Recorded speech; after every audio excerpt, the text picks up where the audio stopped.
Holly Holm suffered what will go down as one of the more frustrating losses of her mixed martial arts career on Saturday when she loses a split decision to Ketlen Vieira in the UFC Fight Night 206 headliner. This was a close fight, but Holm clearly felt that she had done enough to win at the end. You could see her reaction was one of surprise and anger and just annoyance that the judges did not account enough of her work to give her the victory in this fight. And this is a difficult setback for Holm, no doubt in this moment. This was her return to competition from a 19-month layoff.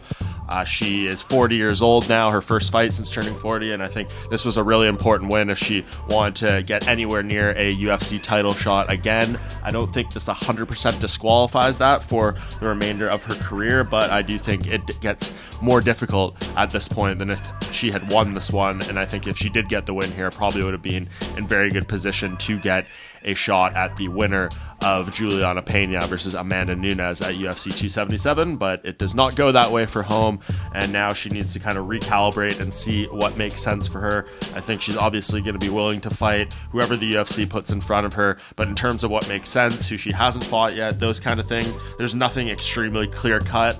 I'd love to see a rematch with Germaine de Randamie, who of course they have history. They fought for the inaugural women's featherweight title years ago, and that was a bit of a controversial decision as well there.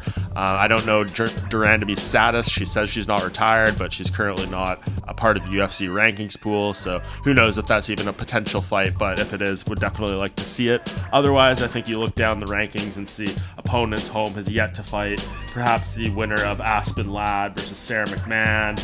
There's the likes of Pani Kianzad. There's some names out there that would represent fresh competition for Holm. Definitely not the way in the rankings she was hoping to fight after this one, but the way it ultimately goes down. So Holm is ever the professional. She will take her next fight. She'll train hard for it, and she'll show up and do her thing. Remains to be seen what will come on the tail end of that, but I think right now, if you're Holly Holm, you are definitely frustrated about what happened, but I think still somewhat optimistic about what you can do moving forward in your career.